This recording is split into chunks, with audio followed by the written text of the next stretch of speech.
Nakumpiska ng mga otoridad ang halos 3 milyong pisong halaga ng mga pinekeng insecticide. Ang ilan dyan, inihahalo umano sa mga orihinal na insecticide para maibenta sa isang supermarket sa Cavite. Nakatutok si John Consulta. Exclusive. Bit-bit ang search warrant. Pinasok ng Intellectual Property Rights Division ng National Bureau of Investigation o NBI ang isang supermarket sa Dasmariñas, Cavite at 2 warehouse sa Calamba at Binyan sa Laguna. Sunday kami hindi Manila. The chief ko, Sunday Manila kami. Ngayon, may search warrant kaming dala. Allegedly, may mga peking insecticide kayo dito.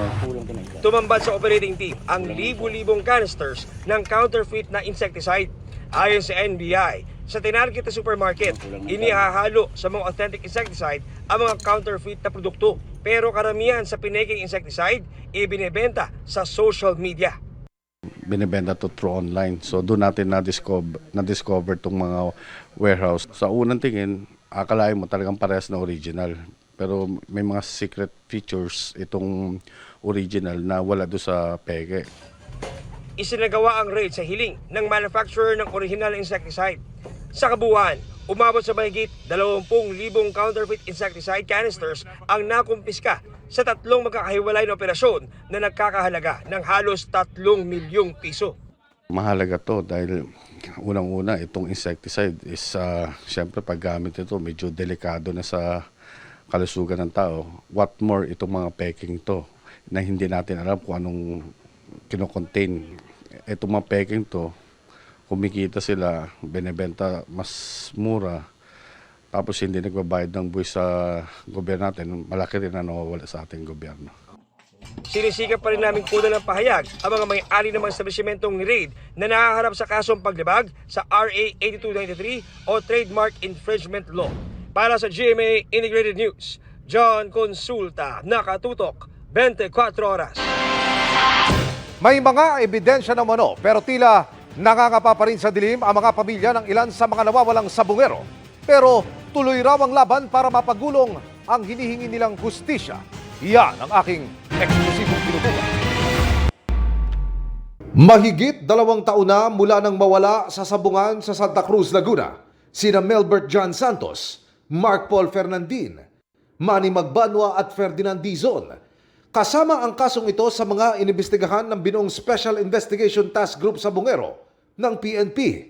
Pero hindi natukoy kung ano nangyari sa kanila at walang nasampahan ng kaso sa kanilang pagkawala. Napakadaming kaso, nasosolve lahat, nahanap. Pero bakit po sa amin, ni isa 35 po yung nawawala eh.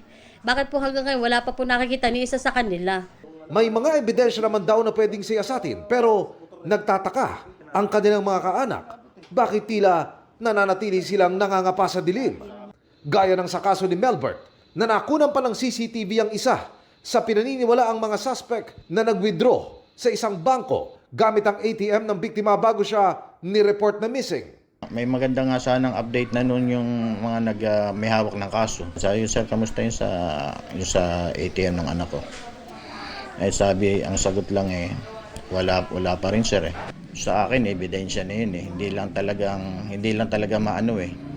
Hindi lang nila matukoy kung sino talaga yung Bakit to kaya? Hindi ko alam kung talagang may something. Pati ang financier ng grupo na siya ring umarkila sa van na sinakyan ng 4 na missing. Dapat daw naimbestigahan din daw sana.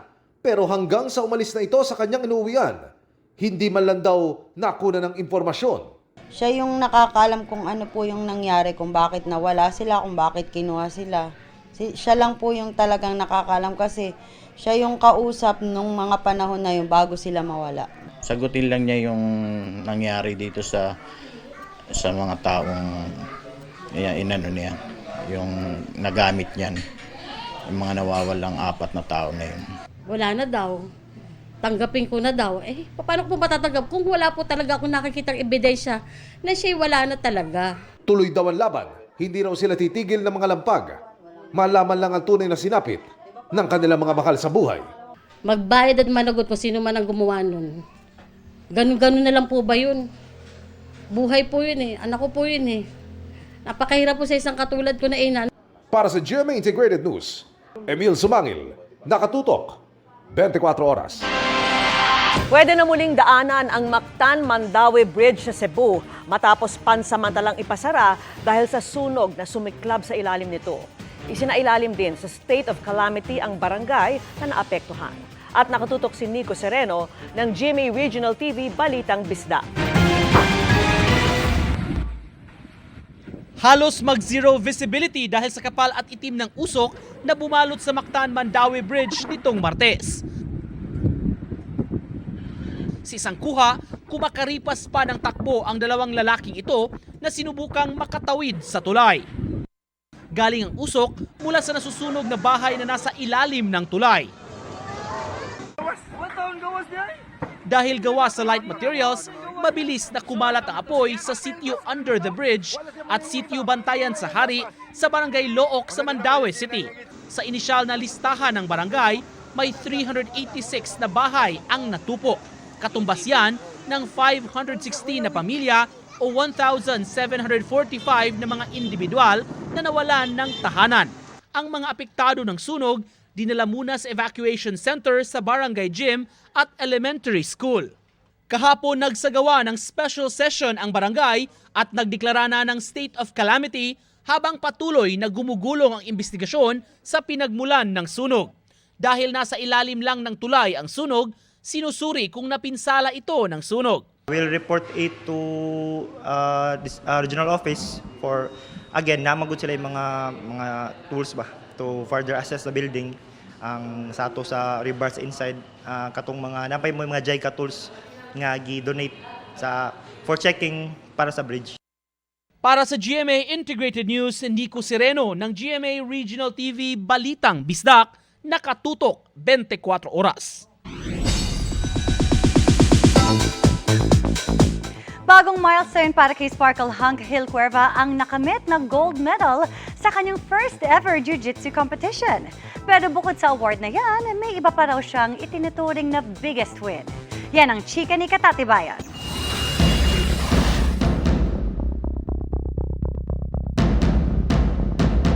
Intense at challenging.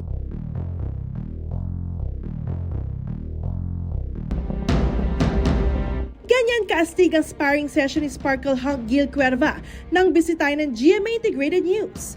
Ilang beses mang bumagsak o mahulog sa mat. Very fulfilling naman daw ito for Gil na merong bagong achievement na naabot sa kanyang buhay. That's it, yes! Pugi si Gil ng gold medal sa kanyang kauna-unahang jiu-jitsu competition. Ironically, feeling nga raw ni Gil na hindi pa raw siya ready sa kompetisyon given 9 months lang daw siyang nakapag-training. I showed up one day, trial class guy lang, and I ended up falling in love with it. I received so much support from my coaches and my teammates that I decided to, just give it my all para lang makita ko lang hanggang saan yung maabot ko. I started jiu-jitsu so bad. As in, parati ako natatalo, parati ako napapagod. Nobody starts jiu-jitsu good.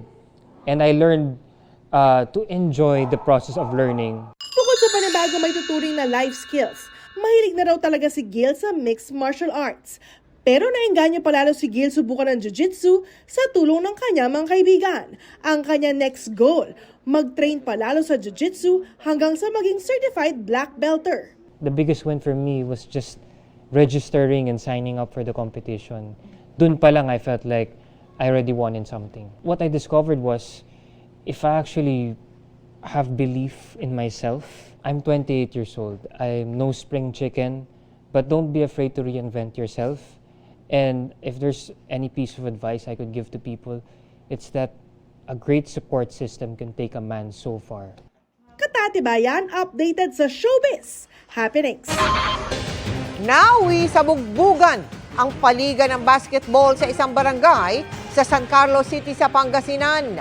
Sa kuha ng CCTV, maayos ang laro noong una, pero maya-maya, bigla na lang nagkagulo. Pinagtulungan na pala noong bugbugin ng isang koponan at ilan nilang taga-suporta ang isang player.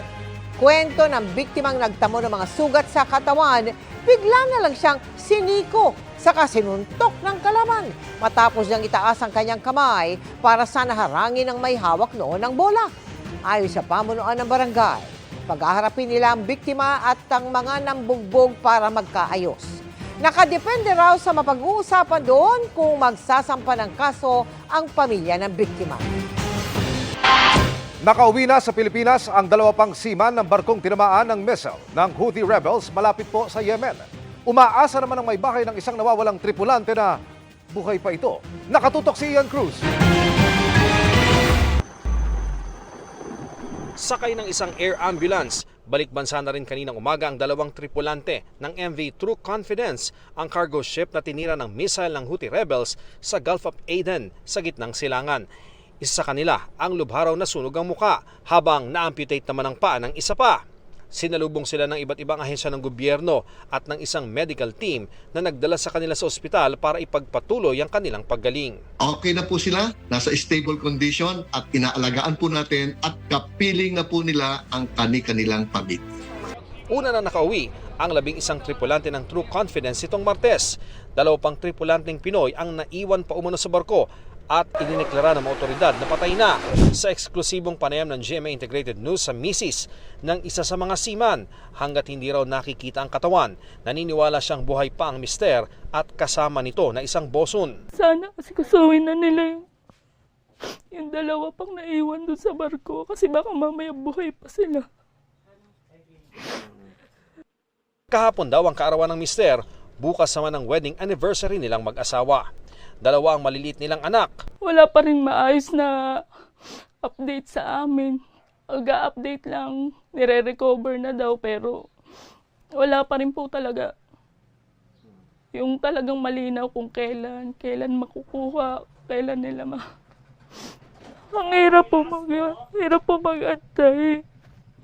Ang ating pong huling impormasyon ay nakuha na yung barko mula po sa Gulf of Aden at patungo na ito sa isang lugar na safe na kung saan isasalvage po yung barko at kukunin po, priority po ng ating pamahalaan yung pagkuha sa remains ng 2 po nating kababayan. Sana rin daw ay sagutin siya ng mga nakauwing kasama ng mister at mga kaanak nito na kinontak na raw niya sa social media. Nagre-reach out po ako sa kanila. Sa mga pamilya nila, wala man lang po nagre-reply sa akin. Ang sakit po ako. Sila buhay po sila. Nandito na nakauwi. Wala man lang info about sa asawa ko.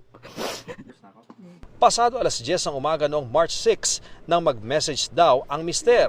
Nag-chat siya sa akin na hindi na babalik na daw sila kasi hindi na kakayanin nga. Kasi po talagang may warning na sa kanila yung naval ng Yemen na kapag tumuloy pa rin po sila, responsibilidad na daw po nila kung ma-missile yung barko nila. Pero bandang tanghali ay nagsabi pa raw ang mister na itutuloy ang paglalayag sa kabila ng banta. 4:00 ng hapon huling nakapag-message ang mister pero naghahabilin na raw ito. Sana maimbestigahan din po ng maayos. Kasi nag-warning naman sa kanila eh. Hindi ko alam ba't babalik pa rin sila.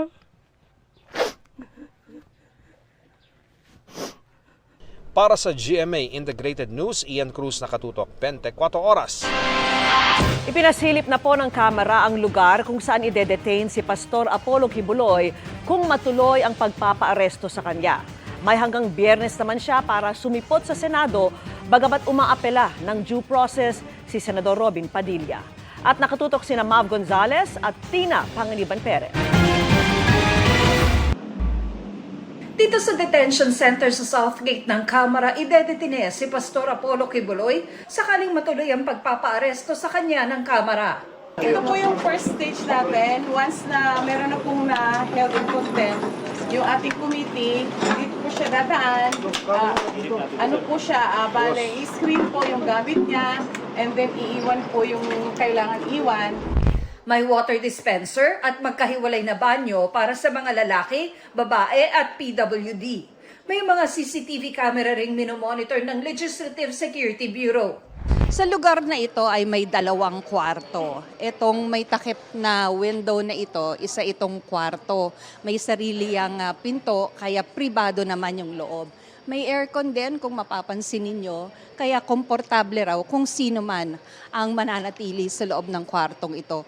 2 yung kwarto, yung isa okupado ng isa nang na-contempt ng kamera at ito wala pa raw gumagamit at posibleng dito ilagay si Pastor Quiboloy kung maaresto siya ng kamera. These rooms are air-conditioned, accessible to the relatives of the person in detention, and to the media whenever necessary. Pinakita rin ni Velasco ang sample ng detention order ng kamera. Ang paraan niya kay Quiboloy ay inihahanda na matapos siyang ma-cite in contempt dahil sa pag-iisnab sa komite. It will be ready by tomorrow, so it can be served by next week. We're going to release it probably Monday or Tuesday. Sa Senado kung saan cited in contempt din si Pastor Quiboloy pero binigyan ng hanggang Biyernes para magpaliwanag kaya hindi pa inaresto, may pakiusap si Senador Robin Padilla. Sana raw dumaan sa due process ang pagdinig ng Senado sa mga umano'y pang-aabuso ng pastor. Sabi kasi ni Senate Committee on Women and Children Chair Senador Risa Hontiveros, wala siyang maisip na katanggap-tanggap na dahilan para hindi sumipot si Quiboloy matapos haina ng show cause order. Pag sinabing medical, hindi tatanggapin. Kapag ka sinabing security, parang sinabi mo na hindi ito katanggap-tanggap, parang nawawala yung due process. So sana marinig muna natin. Hiling ni Padilla, payagan ng humarap virtually si Quiboloy na idinadahilan ang kanyang seguridad sa hindi pagsipot. Sa huli, ipinapaubayan na raw ni Padilla kay Hontiveros ang magiging desisyon kay Quiboloy. Para sa GMA Integrated News, Mav Gonzalez, Tina Panganiban Perez. Nakatuto kami 24 oras.